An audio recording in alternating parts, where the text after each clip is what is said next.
ating broadcast. Amen. So, by the way, ang ating pong YouTube account na The Master Teacher BS is road to 1,000 subscriber at tayo po ay nasa 782. Yan, palapakan natin si Lord. So, malapit na talaga, di ba? 800, mag-800, 900, 1,000. So, paki-share, like, and subscribe na rin po yan. Amen po ba mga kapatid? Yan, salamat po. So, let's begin and declare a declaration of faith. In 3, 2, 1, go. In Jesus, I am super blessed. I am Macarius. Say it every day. Amen po? Amen. Sapagkat, imbis na sabihin mo, malas ang buhay na to, ano ba namang buhay ito, sabihin mo na lang, ikaw ay super blessed dahil kay Kristo. Amen po? Amen. So let's begin. Our topic is still under the series, Dealing with Delayed Blessing, part number 4, and this will be the last na part po ng lesson na ito. I hope na na-enjoy nyo, no? Na alam nyo na, hindi na de-delay ang blessing natin. Bakit? Sabi po rito, in real life, everybody, in real life, there is no such thing as delayed blessings. Only what? Delayed manifestation. Do you believe that? Kaya pag sinabi mong ako'y super blessed, wala nga akong kakainin mamaya, super blessed. Nandyan yan, hindi lang nagmamanifest, hindi mo pa nakikita. Pero pag binuksan mo ang mata ng pananampalataya, nandyan na ang pagpapala. Can you amen? Amen. At syempre, ang pagpapalang yan ay para lang sa naniniwala. Pag hindi ka naniniwala, hindi para sa iyo yan. Can you amen? Amen. Sabi po rito, let's define a delayed blessing is a good thing that happens later than expected. It's the concept that something beneficial may not arrive on our preferred timeline, but it will still arrive. Perhaps in a more beneficial way. No? So, mayroon kang inaasahan, pero darating din yan. Kaya lang, hindi sa paraan na gusto mo. Hindi sa time na gusto mo. Pero darating yan. Sabi sa katabi, darating yan. Yan. It will still arrive. Perhaps in a more beneficial way. This can be seen as God's perfect timing, where blessings are delayed not because they are denied, but because they are being prepared. You know, hinahanda. Para saan daw? For a greater outcome. Amen po ba? Kaya kung naiinip ka na, huwag kang mainip. Kasi hinahanda pa nga di ba? Parang sa mahabang pila yan sa restaurant Di ba? Pag ikaw naman nang kakain, siguradong busog, lusog ka. Amen? Amen. So, again, next, delay is all about time. God is not bound with time. Kasi nga, siya ang gumawa ng oras tsaka ng orasan. Kaya hindi siya sakop o saklaw ng oras. With God, there is no delay. Do you believe that? Yan, dapat maging yan sa iyong puso. Sa Diyos, wala pong delay na pagpapala. Lahat yan perfect. Can you amen? Amen. Sabi ng 2 Peter 3:8, balikan lang natin, but you must not forget, dear friends, that a day is like 1,000 years to the Lord, and 1,000 years is like a day. No? Yung isang araw, pwede niyang pahabain 1,000 years. Pero pwede rin naman niyang paiksiin yung 1,000 years na parang isang araw lang. Tama? Kasi siya ay Diyos na makapangyarihan. Can you hear amen? Amen. Psalms 90 verse 2, bakit niya kayang gawin ito? Before the mountains were born, or you brought forth the earth and the world from everlasting to everlasting. Ano daw? You are God. No? Sabi dito sa NLT, yung nasa baba, you are God without beginning or end. No? So paano siya masasakop ng oras o panahon? Siya ay mula sa walang pasimula at walang hangganan. Amen po ba mga kapatid? Amen? Let's review again. At iiwanan na po natin ito. Dealing with circumstantial delay. No? Bakit ba nade-delay? Kasi mayroong circumstantial. May mga nangyayari sa buhay natin. At number 1, ano po yung delay na yon? Delay caused by you. Ikaw yon. Ayaw mo pa kasing maglingkod ng buong buo. Kaya pala hindi dumarating ang pagpapala. Amen? Also, delay caused by others. Siyempre, dahil sa pamilya, dahil sa karelasyon, dahil sa trabaho, o anumang hobbies mo, kaya hindi natatanggap ang pagpapala. Amen. And number 3, delay caused by Satan. Kaya pag wala kang blessing, magalit ka kay Satanas, wag sa Diyos. Sabihin sa katabi, wag sa Diyos. Amen po ba?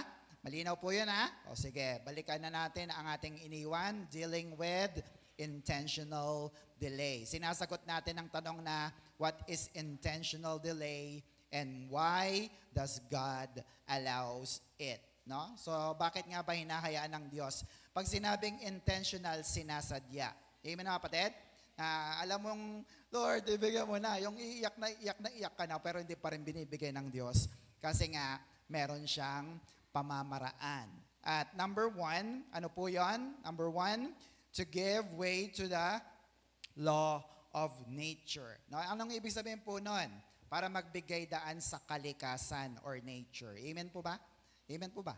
Hindi mo pwedeng baliwalain ang nature. Kasi, bakit po? Dito tayo nasanay eh. Tama ba? Ano mang biglang pagbabago sa araw, sa buwan, sa season, tag-init, biglang naging taglamig agad, tapos naging tag-init ulit. Naku, pasmado tayo. Diba? Hindi pwedeng mabilisan. Dapat may proseso. Sabi nga natin, may proseso. Yan. Kaya pag biglaan ng pagbabago, no, nagkakaroon ng confusion ang ating limitadong kaisipan. Kaya nga, sinasabi minsan, di ba, trust the process. Tama? Kasi may proseso eh. Hindi mo alam ang nangyayari, pero may ginagawa ang Diyos. Hayaan mo munang magdaan, hayaan mo munang mangyari, kahit usad pagong may gagawin ng Diyos. Can you hear amen? Amen. And number 2, to give way to God's perfect timing. So, yung number 1, okay na. Okay na yung panahon, nasa tamang oras na, no? Nakatapos ka na, may trabaho ka na. Kaya lang, bakit wala pa yung prayer mo? Bakit wala pa si Mr. Right or Miss Right? No? Bakit kaya wala pa yung sahod mo? Wala yung trabaho mo, yung promotion mo, yung big break mo sa career? Bakit wala pa kaya? Kasi dyan papasok ang God's perfect timing. Can I hear amen? Amen po ba? At ito po ay para sa mga tao na may Diyos lang, mga naniniwala sa Diyos, mga sumasamba sa Diyos na hindi nakikita. Amen mga kapatid? Or else, yung mga mainipin, pag walang ayaw nila ng God's perfect timing, Lord, ang tagal naman, ginagawa nila ng paraan. Sabi nga ng iba, tinatrabaho yan para magkatotoo. Tama ba mga kapatid? Pero hindi po. Ang Diyos may perfect timing sa lahat ng bagay. Can you hear amen? Amen. Kagaya po ng pagbibigay niya ng tagapagligtas natin na si Jesus. Hindi niya ito binigay sa panahon ni Abraham, hindi sa panahon ni Noah, hindi sa panahon ni David. Kailan po? Sa panahon po ng bagong tipan. At kailan ito nangyari? Galatians 4 verse 4 to 5. But when the fullness of time had come, ano nangyari? God sent forth His Son, Jesus, born of a woman, born under the law. Bakit? To redeem those who were under the law, that we might receive the adoption as sons. No? Kailan daw ibinigay ang kanyang anak? From the fullness of time. No? Sa Tagalog ay takdang panahon. No? So nakatakda na eh. No? So ito na yung panahon na yon at ibinigay na nga niya ang kanyang bugtong na anak. Sino po yan? Walang iba kundi si Jesus Christ. Can you hear amen? Amen. So let's move on na sa pangatlo. Dito po yung ating focus. May 4 po kasi. Number 3 is, everybody, to give way to the right blessing. Amen mga kapatid? No? Bakit intentional ni Lord na hindi dumating ang pagpapala mo? Kasi yung hinihiling mo, hindi yun ang tamang pagpapala. Tama mga kapatid? And God is making or giving way to the right blessing. Bakit? Tayong mga tao marami tayong hinihiling na blessing sa Lord. Tama ba mga kapatid? Tama ba? At marami nang dumating. Ang tanong lang ay, yung mga dumating ba, yun ba talaga ang right blessing? No? Yung dumating ba sa'yo, yan ba talagang kailangan mo? Ha? Ito ba talaga yung gusto mo? Ang sagot mo ay, hindi Lord, hindi yun Diba? So why? Bakit? Kasi alam mo naman na ang Diyos may ibibigay na tamang pagpapala sa iyo. The right blessing. Amen? Amen. Kaya kahit marami kang hinihiling sa Diyos at hindi dumarating, huwag kang magtatampo. Tama ba mga kapatid? Bakit? Tingnan nyo po ito.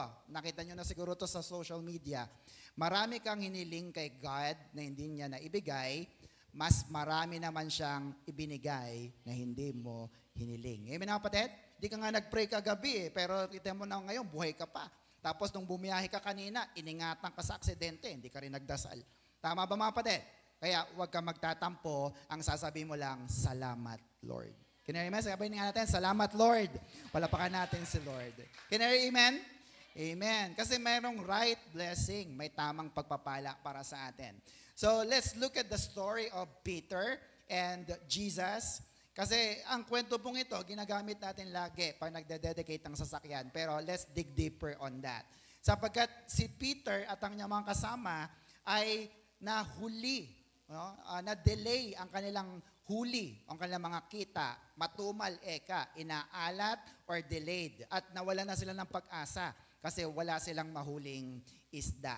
So baybayan po natin. John 21, 2-7. Sabi diyan, Simon Peter, Thomas, called the twin, Nathanael, the one from Cana in Galilee, the sons of Zebedee, and 2 other disciples of Jesus were all together. No?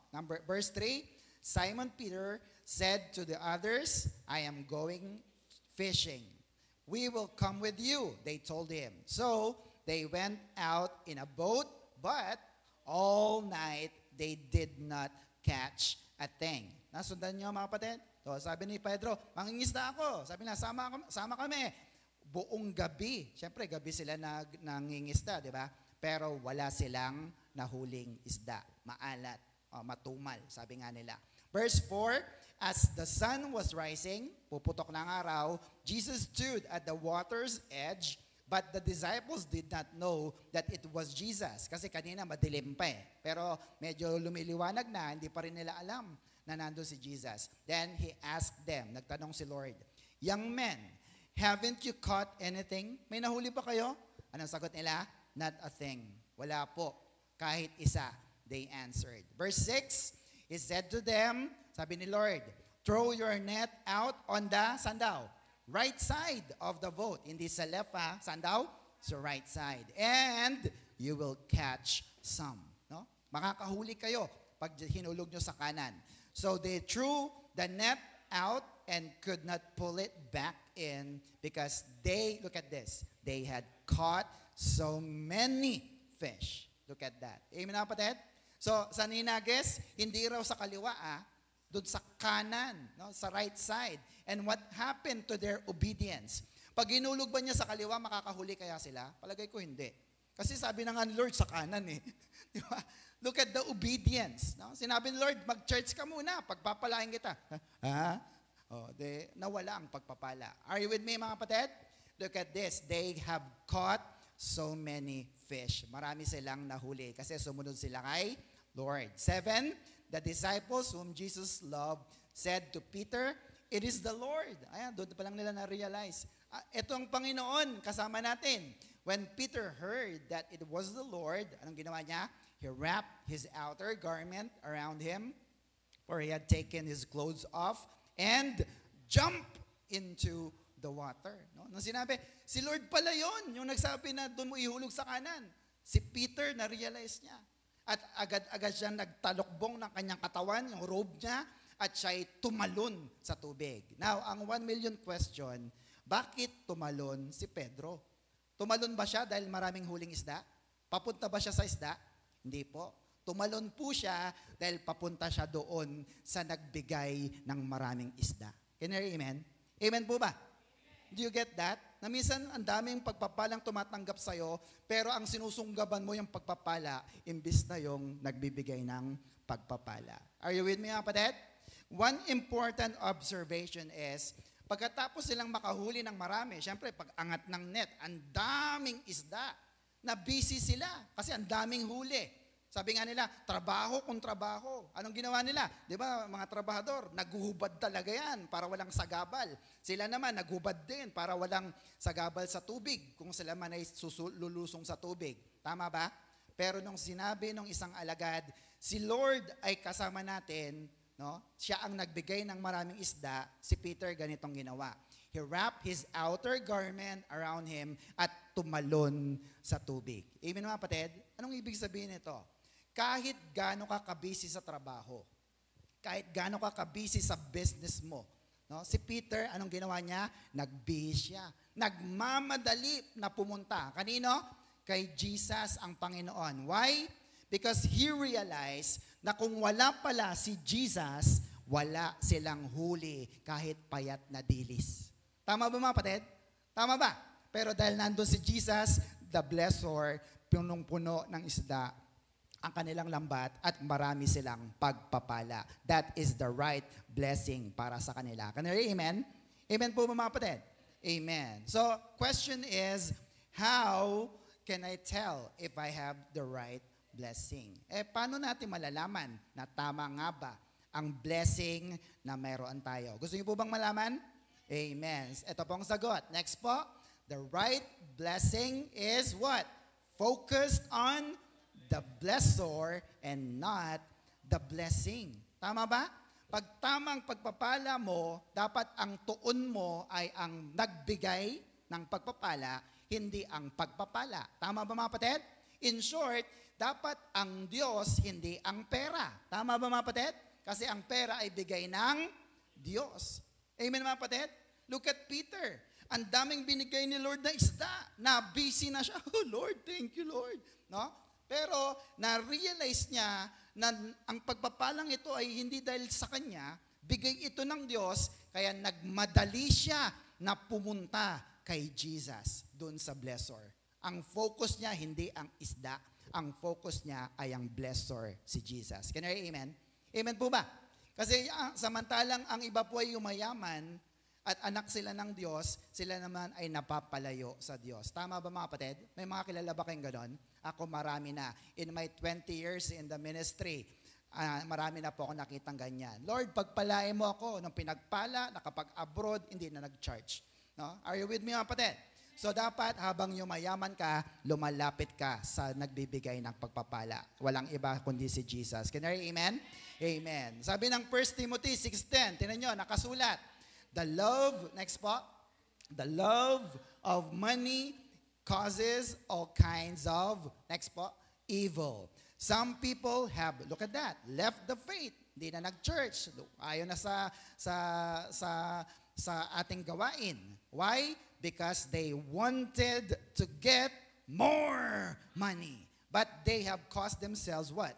Much sorrow. Dahil sa paghahangad mo ng maraming pera, at more pera pa, sinasaktan mo tuloy ang iyong sarili. Ang tawag po natin dyan, self-destruct. Can you amen? Hindi kayo na pag-aaksaya ni Satanas kasi ikaw na mismo ang sisira sa iyong sarili. How? You just love the money. Are you still with me mga kapatid? Amen po ba mga kapatid? Kasi akala ng marami ganito, ang tunay na blessing, ang right blessing ay yung pera, yung kayamanan, yung alahas, yung ari-arian, yung kotse, no? Hindi pala. Sabi sa katabi, hindi pala. No? Ang nakapokus sila saan? Sa pera, sa pera, pera. At mas mahal nila ang pera kaysa sa Diyos. Ang tanong ay ito, Pastor, paano mo malalaman na mas mahal mo na ang pera kaysa sa Diyos? Ano pong sagot natin dyan?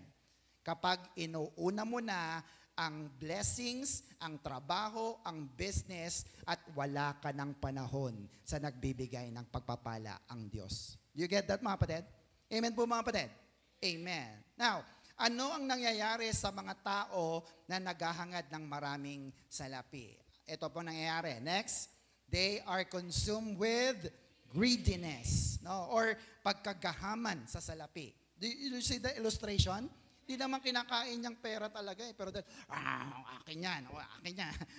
O kahit Sabado, Linggo, sa Lord yan. Akin yan Lord, akin yan. Tama ba mga kapatid? Kaya tuloy sila po ay napapahamak at nalalayo sa Panginoon. Are you still with me? Do you want a truth? Tingnan niyo po, sabi ni Kristo, Luke 12:15. Sulat niyo po yan, isa yan sa paborito kong verse. And Jesus went on to say to them all, watch out, guard yourselves from every kinds of greed, no? Pagkagahaman sa pera. Because your true life, no? May tutok kang buhay, is not made up of the things you own, no matter how rich you may be. Amen na kapatid? No? Kahit gaano kakayaman, iiwan mo rin yan. Sabi sa katabi, iiwan mo rin yan. Lahat ng things, lahat ng bagay na yan na meron ka, ang tunay na buhay natin, lampas pa doon sa mga bagay dito sa lupang ito. Can I amen? Amen po ba? Eh, binigyan ka nga ng sasakyan, problema mo naman, panggas, pang change oil. Alam niyo, change oil ngayon, 6,000 yung aming sasakyan, no? Pang gasolina mo, tapos dapat di ka makabangga, di ba? Dapat di ka maka-violation. Are you with me, kapatid? Hindi lang yan ang pagpapala. Ang pagpapala ay yung iniingatan ka ng Diyos habang pinapayaman niya ang iyong buhay. Shout amen. Are you still with me? Or else, sabi nga, Lord, kahit wala yung material na bagay, may kabilang buhay. Doon sa kabilang buhay, mas masaya, mas mayaman, at ang pagpapala ay hindi nauubos o nananakaw. Can you amen? Amen. Next po, sabi dyan, the right blessing is to see life beyond this world. Tama mga kapatid? Huwag ka lang tumingin sa material na bagay. No? Huwag ka lang tumingin sa mundong ito. May buhay ka pa lampas sa mga bagay na meron ka sa mundong ito. Amen mga kapatid? Ang dapat mo lang gawin ay layuan mo ng tingin. Gamitan mo ng mata ng pananampalataya. Lord, kahit di ako nagkasasakyan sa lupa, alam ko pagdating ko sa langit, ang dami kong sasakyan. Diba? Layuan mo ang tingin at yan ay mangyayari sa iyo ayon sa iyong pananampalataya. Can you amen? Kasi sa langit, naroon ng Diyos ang blessor na nagbibigay ng lahat ng pagpapala sa tapat sa Kanya. Hallelujah. Palapakan natin ng Diyos na buhay. Are you still with me, kapatid? Isang paalala na binigay po ni Apostol Pablo sa mga taga-Colosas. Colossians 3, verse 1 to 4, since then, you have been raised with Christ, so set your hearts on things above, where Christ is seated at the right hand of God. Yung puso mo, ilagay mo na sa mga bagay na makalangit. Tama mga kapatid? Ang puso mo ba ay nasa makalangit? O ngayon, ang tagal naman itong pastor na ito, manonood pa ako eh. Diba? Ang tagal naman ng gawain na ito, meron pa akong pupuntahan eh. Look at this. Set your hearts on things above. Puso. Sabi nga natin, puso. Puso lang ba? Hindi po. Verse 2. Set your minds on things above, not on earthly things. Isip. Sabi nga natin, isip. Ilagay mo rin sa mga makalangit na bagay. Bakit? Pag inilagay mo ang isip mo sa isang bagay, matatapos mo ito at magagawa mo. Tama ba mga kapatid? Kasi sinabi mo, maglalaba ako mamaya. Mamaya, na-divert ka na sa cellphone. Nawala na yung isip. Tama po ba mga kapatid? Kaya pag ang isip mo ay nasa Panginoon, gagawin mo ang mga bagay na makalulugod sa ating Diyos na buhay. Can you hear amen? Bakit? Verse 3, for you died and your life is now hidden with Christ in God. Look at this. Yung buhay mo ay nakatago na. Kanino? Kay Kristo. Hindi na ikaw ang nakikita ng tao. Si Kristo na. Kaya nga katawag sa iyo ay Christian. Can you hear amen? Verse 4, when Christ, who is your life, appears, then you also will appear with Him in glory. Amen mga kapatid? Buhay nyo na ba si Kristo? Buhay nyo na po bang Panginoon? Na parang walang church ngayon. Masarap pa namang matulog, di ba? Pero mas magandang pumunta sa church at makinig ng salita ng Diyos. Can you amen? Palapakan nga natin ating mga sarili sapagkat narito tayo sa gawain ng Diyos. Because Christ is your life. Can you amen? So, how to know it's the right blessing? Next po, sa lahat na nakakita. The right blessing is to see your life in Christ. Can you amen? Amen po mga kapatid? Kay Kristo lang. Dahil pag kay Kristo lang itutuon ang iyong buhay, lahat ng pagpapalang matatanggap mo, sunod-sunod pa ito at lahat ito ay tamang pagpapala. Can you amen? Hindi ka magiging greedy. Hindi ka magiging madamot. Bakit? Nasa iyo si Lord Jesus. At si Lord Jesus ay mapagbigay ng maraming pagpapala. Can you amen? Amen po ba mga kapatid? Sunod-sunod pa. Kaya dapat po tayo rin po ay nagbibigay at tumutulong sa ating kapwa. Can I hear amen? Amen. Next, number 4. Dito na po tayo magtatapos. Dealing with intentional delay. Number 4, to give way to a, look at that, greater blessing. Amen po mga kapatid? Amen po ba? May higit pang darating na pagpapala. Amen mga kapatid? Kaya sinabi ng iba, I am blessed, I am blessed, I am blessed. Walang problema doon. Pero tayo, anong sinisigaw natin? I am super blessed, super blessed, super blessed. Tama? Kasi meron pang greater na pagpapala. tinodo na ng Panginoon. Can I amen? Amen po ba? Ito po tanong ko sa inyo. Sino po sa inyo ang naniniwala na kahit bumagsak ng buhay mo, kahit mawasak na ang buhay mo, kahit mawala na ang lahat ng nasa sa iyo, mga bagay man yan sa mundong ito, kaya kang ibangon ng Panginoon sa bagsak mong kalagayan. Can I amen? Palapakan nga natin ang Diyos. Bakit? Kasi alam ng Diyos, bibigyan kanya ng mas matinding pagpapala. Can I amen? Amen po ba? Naniniwala po ba kayo? Amen. Ganito pong nangyari kay Lazarus at sa kanyang mga kapatid. John 11:1, sabi rito, Now a man named Lazarus was sick. He was from Bethany, the village of Mary and her sister Martha. Talon tayo sa verse 3. So, the sister sent word to Jesus. May sakit si Lazarus. Lord, the one you love is sick. No? When he heard this, Jesus said, the sickness will not end to death. Huwag kayo mag-alala, hindi siya mamamatay. No, it is for God's glory so that God's Son may be glorified through it. Verse 5 and 6. Jesus loved Martha and her sister and Lazarus. Yet, when he heard that Lazarus was sick, he stayed where he was 2 more days. Now, itong nangyari. Walang question. Mahal ba tayo ng Diyos? Alam mo, mahal ka ng Diyos, tama? Tama ba? Jesus loved Lazarus. Jesus loved Martha and Mary. Pero, nung sila po ay nag-pray, parang gano'n na nagbigay sila ng word, pinarating nila kay Jesus, tingnan niyo ang ginawa ni Lord. He stayed where he was for 2 more days. Hindi agad sumagot, hindi agad pumunta si Jesus doon sa mga minamahal niya na mga anak ng Diyos. Can I amen? Amen mga kapatid?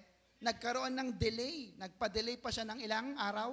2 more days. Bakit? Kasi may gagawin na greater blessing, greater purpose si Lord sa buhay nila. Amen mga kapatid? Amen. Anong nangyari? Verse 11.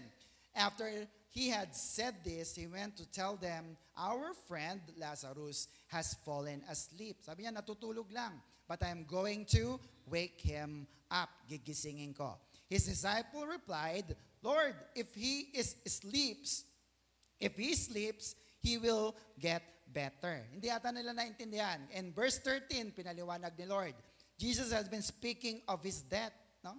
But his disciple thought he meant natural sleep. Akala nila, natutulog lang talaga, na natural na tulog. So, he told them plainly. Ano sabi ni Lord?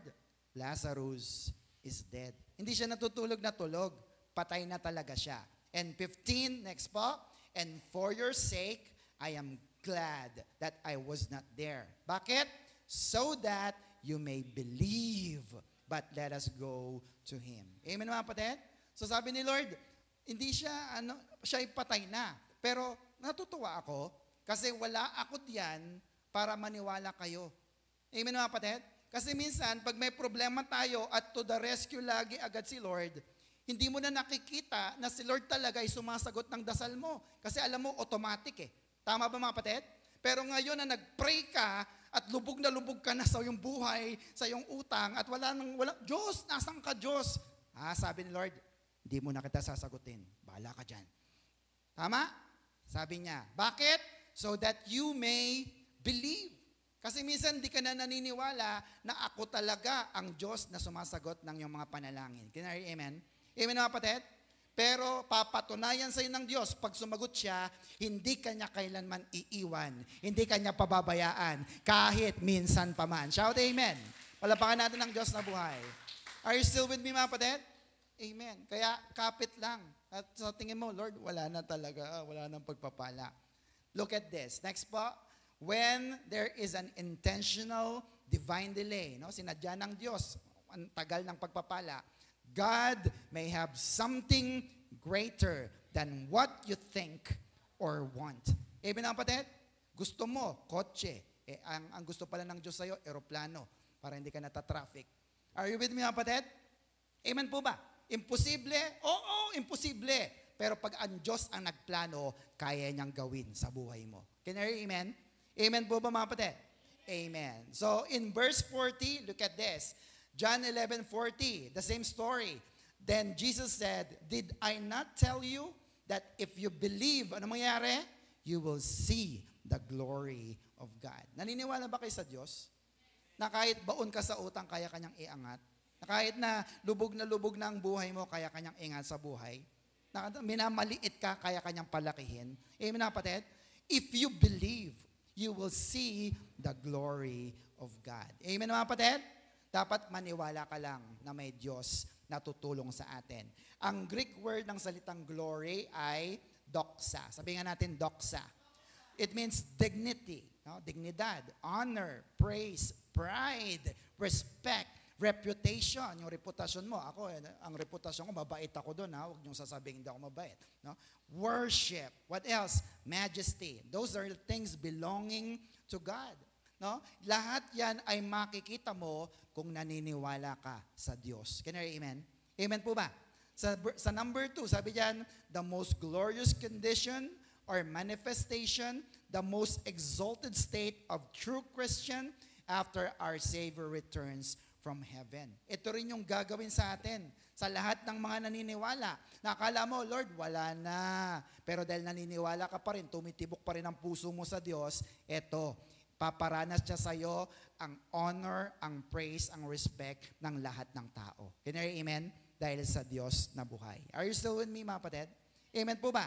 So, next po, any blessing, everybody, any blessing that does not honor God and brings worship is not a real blessing. Do you agree? Agree po ba kayo, mga kapatid? Pag yung pagpapala mo, hindi si Lord ang napaparangalan, tapos hindi siya ang napapapurihan, hindi yan pagpapala. Tama ba mga kapatid? Amen po ba? Pag pinagpala ka, pag yumayaman ka, pero ikaw ang naitataas, imbis na si Lord, hindi yan tunay na pagpapala. Tama mga kapatid? Doksa. Ang doksa dapat manggaling muna sa Diyos at ang Diyos ang magbibigay sa iyo ng glory. Hindi mo aangkinin. Tama ba mga kapatid? Tama ba? Kaya kung halimbawa, tumulong ka sa tao, gumawa ka ng mabuti, sabi nila, ang bait-bait mo naman, napakabuti mong tao. Anong sasagot mo? Sabi na ba? Hindi naman. Pero pag ikaw ay alam mo ang Diyos ang dapat mapapurihan, ang sasagot mo ay glory to God. Amen naman kapatid? Amen po ba? Kasi ibinibigay mo ang worship at pagpupuri sa ating Diyos na nagbigay ng blessing sa iyo, hindi ikaw. Amen na kapatid? 1 Corinthians 10:30, so whether you eat or drink or whatever you do, ano man ang ginagawa mo sa church o sa labas, do everything to the glory, ano yan? Doxa of God. Amen mga kapatid? Amen po ba? Kaya ano mang mangyari sa iyo, yumaman ka man, maging tanyag ka man, lagi mong ibalik ang pagpupuri at pasasalamat. Sabi mo, all glory to God alone. Shout amen. Palapakan natin ang ating Diyos na buhay. Are you still with me mga kapatid? Amen. Gusto niyo po ba ng greater blessing? Amen mga kapatid? Gusto niyo ba ng mas malaking pagpapala? Pero, mas malaki ang kukunin sa iyo. Okay lang? Okay lang po ba? Okay lang. Kasi mas malaki rin ang ibabalik sa iyo ng Diyos. Ganyan po nangyari kay Job. Do you know Job? Bakit umabot pa na namatay ang 10 anak niya? Sunod-sunod sa isang araw. Bakit allegedly iniwan siya or nilayuan siya ng kanyang asawa? Pati mga alipin niya, mga kaibigan niya na tunay, nawala sa kanya at nagkasakit siya mula sa ulunan hanggang sa talampakan niya. Ibig sabihin ano? Walang-wala na si Job. Naranasan niyo na bang walang-wala? No? Wala na siyang ari-arian, wala na siyang kayamanan, wala pang kaibigan, walang pamilya, pero buti na lang may natitirang isa pa sa kanya. Ano po yon? Meron siyang Diyos na buhay. Palapakan nga natin ang ating Panginoon. Sabihin sa katabi, buti na lang Christian ka. Oh, buti na lang Christian ka na. Bakit? May Diyos ka na inaasahan mo. Kahit lubog na ang buhay mo, kaya kanyang iangat. Can you hear amen? Amen po ba? Now, ano ang greater blessing ni Job? Silipin natin. Dito tayo magtatapos. The Lord blessed, Job 42:12. The Lord blessed the last part of Job's life even more than he had blessed the first. Look at that. Mas pinagpala ng Diyos yung huling buhay ni Job kaysa nung una. Bakit? Job owned 14,000 sheep, 6,000 camels, 2,000 head of cattle, and 1,000 donkeys. Pag binasa nyo yung Job chapter 1, 1 to 3, pag binalikan nyo na times 2, etong 14,000, 7 lang doon nung chapter 1. Nakuha nyo mga kapatid?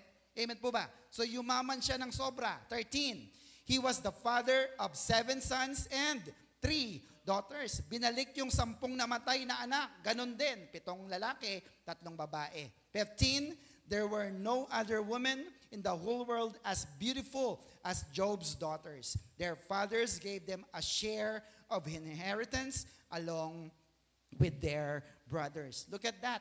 Dahil sa sobrang yaman ni Job, dati ang babae walang mana yan. Pero dahil sa sobrang yaman niya, kahit yung mga anak niyang babae ay napakagaganda na at mayroon pang mana, kagaya ng mga lalaki. Amen mga kapatid? Gusto niyo po ba yon? Na lahat ng anak niya ay mapapamanahan ninyo?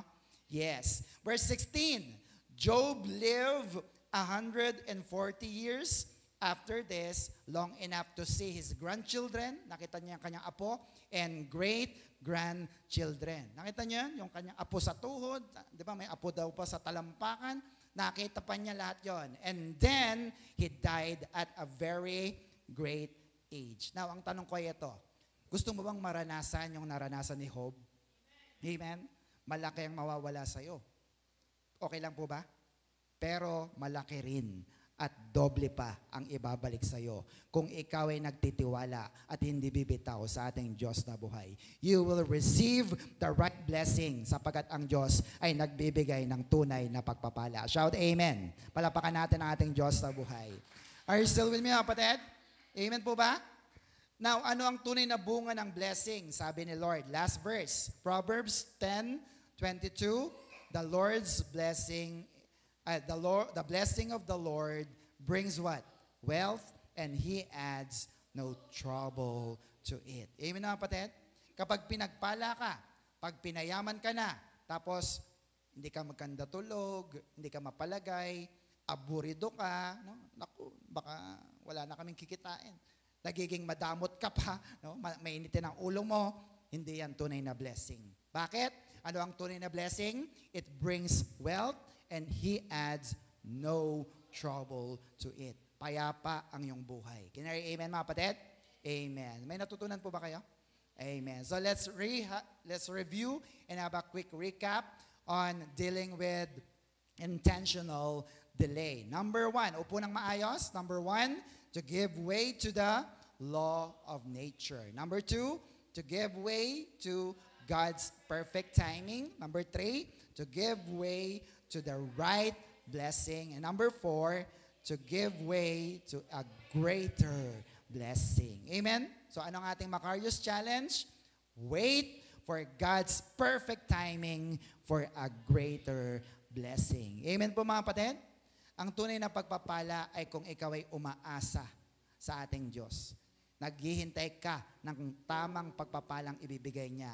At tiyak, ang pagpapala na yan ay mas malaki sa iyong inaasahan. Can you hear amen? Amen po ba mga kapatid? Amen. So, sige po, tayong lahat ay tumayo. At tayo po yung manalangin bahagya. Pasalamatan natin ang Lord kasi kahit kailan hindi niya tayo iniwan, ipinabayaan. Amen po? Amen. Panginoon, salamat po sapagkat alam namin na tinuruan mo kami ng iyong mga banal na salita upang patuloy po na ikaw lamang ang maitaas sa aming mga buhay. That you may be glorified in our wealth, in our health, in everything that we have, Lord. Sapagkat una sa lahat, nung pinanganak kami, wala naman kaming dala, Panginoon. Kaya wala kaming dapat ipagmagara o ipagmalaki sa kahit kanino man, lalo na sa iyo. Lord, teach us to always become humble, to stay humble, at patuloy po na ang lahat ng pagpapala ay maging mabuting katiwala po kami, O Diyos. Lord, even sa mga blessing na ang tagal-tagal na pero hindi pa rin dumarating, we still have our hopes. We still have our faith. And we believe, Lord, that in God's perfect timing, there is no delay. Ibibigay mo ito sa aming mga buhay. Kaya Lord, salamat po sapagkat tunay na pinapayaman mo ang aming mga buhay. Hindi lamang sa material, kundi sa spiritual na aspeto. Sapagkat natutunan namin, there is no delay in blessing, only delayed manifestation. Lord, teach us always na mapalabas ang mga pagpapalat sa aming buhay gamit po ang aming pananampalataya. Upang sa paglakad namin sa mundong ito, sumagana ang bawat isa, yumaman ang bawat isa, hindi na mag-struggle sa pinansyal ang aming mga kapatid. At ang iisipin na lang namin ay ang maglingkod sa iyo para sa iyong kapurihan lamang. Salamat po ng marami, Ama, at patuloy namin binabalik ang lahat ng papurit, pasasalamat sa pangalan ni Jesus. Lahat tayo magsabi ng Amen and amen. Hallelujah. Ano po ang ating Macarius Challenge? Wait for God's perfect timing for a greater blessing. Do you want greater blessing? Wait for God's perfect timing. Amen. To God be all the glory. Tayo po ay dumako sa ating